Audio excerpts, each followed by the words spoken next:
I used to work night shifts at a small gas station off the highway.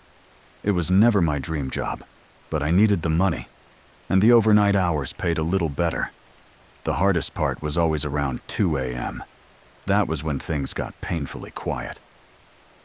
Most nights there were no customers at all, just the sound of rain on the roof and the constant hum of the coolers behind me. That night it was pouring harder than usual. The road outside was empty, and the rare car that passed by only showed itself through headlights, reflecting in puddles. I was sitting behind the counter scrolling on my phone when the door suddenly opened. A man walked in. He looked to be in his mid-40s, with a thick, dark beard, a soaked jacket, and he was holding a red plastic gas can.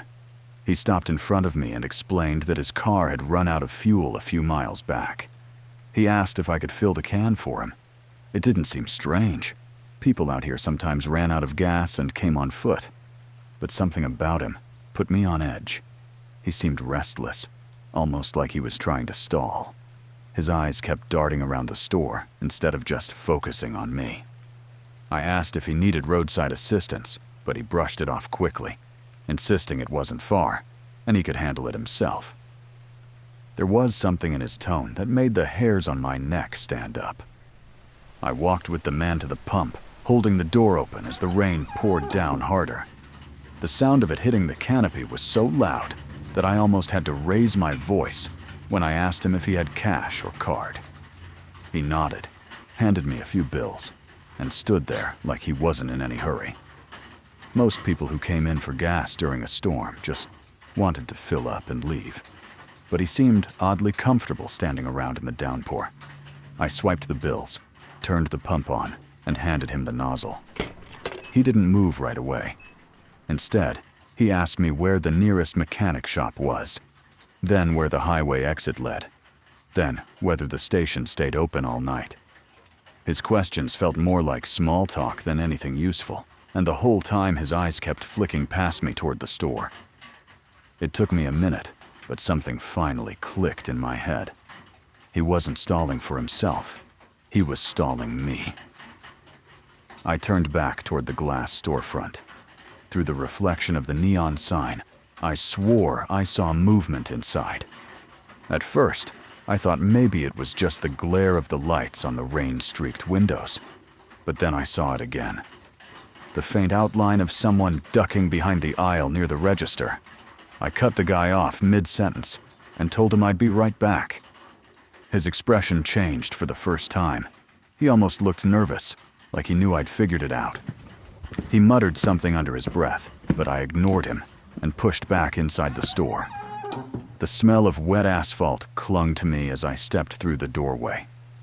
The store looked normal at first, but the uneasy silence was louder than the storm outside. I rounded the corner toward the counter, and that's when I froze. Two men were standing by the register. Both wore hoodies pulled low, dripping water onto the tile. One of them had the cash drawer already open. The other locked eyes with me and, without a word, pulled a knife from his jacket. He just held it out in front of him, a warning more than anything else. "Don't," he finally said, voice low and sharp. "Stay where you are." All I could think about was running, yet I couldn't take a single step. The blade glistened under the harsh fluorescent lights, and the way he held it told me he'd used one before. I raised my hand slightly, not saying a word. My chest was pounding so hard, it felt like the sound should echo through the empty aisles. The first guy stuffed crumpled bills into a backpack, moving fast but not sloppy. They had done this before. Neither of them spoke to each other. They didn't have to. It was rehearsed. From outside, through the sheets of rain, I heard the growl of an engine pulling up. Headlights briefly swept across the windows before shutting off. The man with the knife glanced toward the door, then back at me. "This isn't your problem," he said. I stayed frozen, barely breathing. I didn't even realize I was gripping the edge of a shelf until my knuckles turned white. The man with the backpack slammed the register drawer shut and gave a quick nod. Within seconds, both of them backed toward the door, keeping the knife between us like an invisible wall. The door chime beeped as they pushed outside. I stepped forward just enough to see through the glass. A black sedan was waiting with its engine running.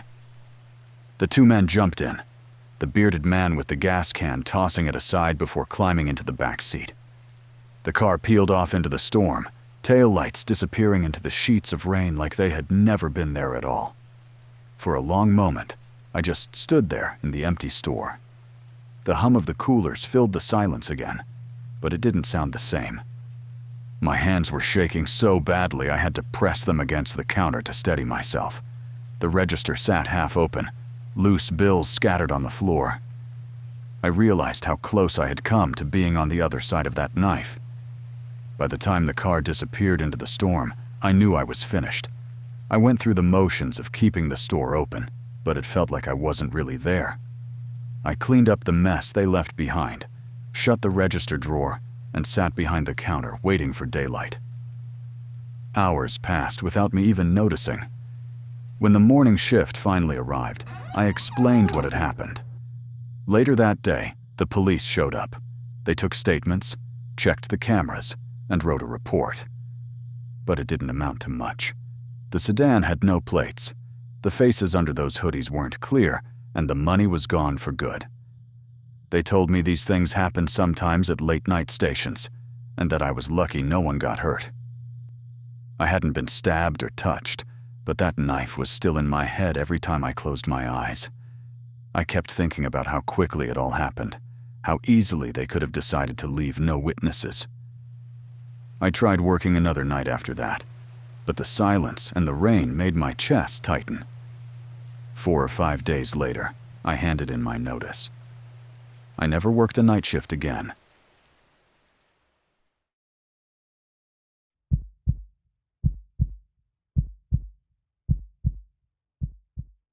I worked security at a massive warehouse on the edge of the city. It wasn't glamorous, but it was steady. The place stored all kinds of protective equipment: safety suits, gloves, boots, even helmets for industrial workers. Most nights were uneventful. I'd clock in, do my rounds between the aisles stacked with boxes, and sit in the control room watching cameras until morning. Nothing ever changed. The same rows of pallets, the same echo when I walked the concrete floors. After a few months, I stopped expecting anything different. That night started the same as every other. Rain was tapping against the skylights, and I made my way down one of the longer aisles where they kept work clothing. Half the boxes were still sealed tight with tape. Others were torn a little from handling, but nothing unusual. Then I noticed one pushed halfway behind another pallet, like someone had tried to tuck it out of sight. The tape on top was split wide open. At first I figured it was just another damaged shipment, but when I looked closer, it wasn't filled with clothing at all. Inside were smaller packages, tightly wrapped, nothing like what was supposed to be there. I didn't touch it. I just stared for a minute, realizing exactly what I was looking at. The next day, I couldn't stop thinking about what I'd seen. At first, I tried convincing myself I was wrong, that maybe those packages were just some kind of equipment wrapped differently. But I'd worked there long enough to know what normal shipments looked like, and this wasn't it. During my shift, I kept passing by that same aisle, glancing at the box like it might change. It never did. The same torn tape, the same hidden spot, the same tightly sealed packages inside. I thought about reporting it to my supervisor, but what if he already knew about it? What if the whole thing was happening under management's nose? Then I thought about going to the police. But how would I even explain it without dragging myself into something I couldn't control? And part of me, a dark part, wondered if anyone would notice if I just took a small package for myself.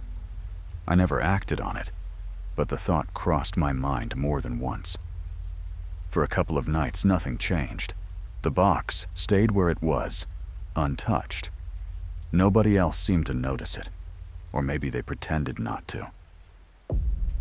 Then one night, as I was getting out of my car in the parking lot before my shift, I saw two men waiting by the entrance. No masks, no hoods, just standing there like they owned the place. As soon as I closed my door, one of them stepped forward. He looked straight at me and said, "You do your job. That's it. You don't need to worry about anything else." His voice was calm, but there was no mistaking the threat behind it. The other one added, "If you want to stay healthy and keep your family healthy, you'll keep it that way." I didn't say a word. I just nodded slightly and walked past them like it was nothing. From that night on, I stopped looking at the box. I stopped thinking about calling anyone. I did exactly what they told me. My rounds, my reports, nothing more. Weeks went by, and then one night I noticed the box was gone. Not just that box, but the entire pallet it had been tucked behind. The aisle looked like nothing had ever been there.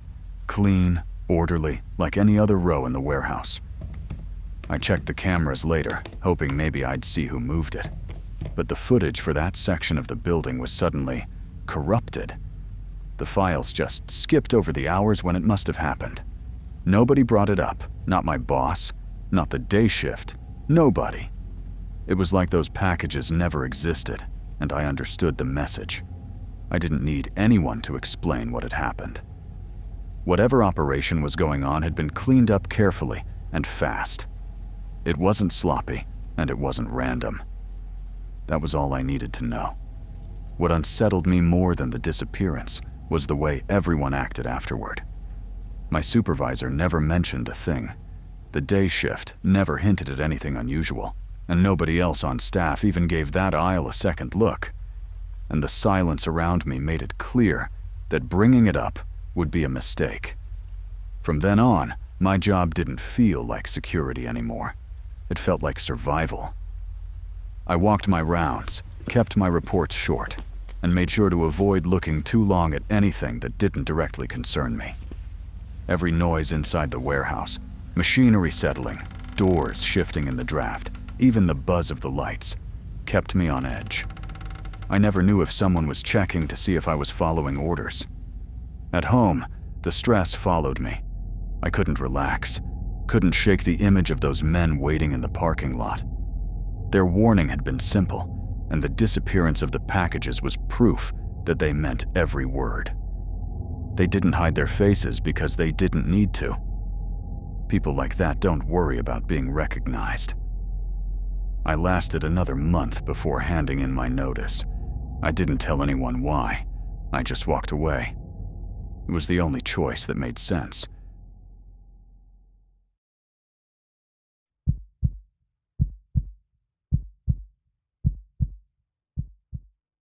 I was working as a nurse at a mid-sized hospital just outside the city. Out of all the girls on our unit, I was the one scheduled for nights that week. It wasn't unusual. I didn't mind night shifts most of the time. The halls were quieter, there were fewer patients awake, and you could actually get work done without constant interruptions. But quiet didn't always mean peaceful. That wing of the hospital was dimly lit after midnight. Only the emergency lights stayed on, casting long shadows across the walls. The sound of my shoes on the tile seemed louder than it should have been, echoing through hallways that felt too empty. The first night I noticed a supply cart sitting in the wrong place. It was tucked halfway into an alcove, like someone had left it there in a hurry. I pushed it back to where it belonged, and didn't think much of it. The second night, one of the chart binders from the nurses' station was open to a random page, even though I was sure I'd closed everything before I left the morning prior. By the third night, I started to feel like someone was paying attention to me. I'd walk past patient rooms that were unoccupied, only to find the doors cracked open a few inches. When I closed them, they'd be open again an hour later. I told myself it was just staff cutting through the wing, or maybe cleaners, but I never saw anyone. It wasn't dramatic, just small things. A chair pulled out from a table, a set of gloves on the counter that I hadn't placed there. Enough to make me feel like I wasn't alone, even though I knew I was. And each night, that feeling grew heavier. When my shift ended in the mornings, I usually walked out alone. But that week, I'd been leaving with another nurse who worked in a different wing. We lived near each other, so it made sense to walk out together to the staff lot. One morning, as we headed to the exit, I mentioned the strange little things I'd been noticing. I laughed it off like it wasn't serious, but I admitted that it was starting to bother me. I told her about the open doors, the gloves left out, the cart that kept ending up in the wrong spot. I said maybe I was just overtired, imagining things because night shifts play tricks on you. She didn't laugh. Instead, she said quietly that she'd been seeing things too. Supply rooms unlocked when they should have been closed, machines left powered on that nobody had used, drawers open in patient rooms she swore she'd shut. Hearing her say that stopped me cold. I wasn't the only one.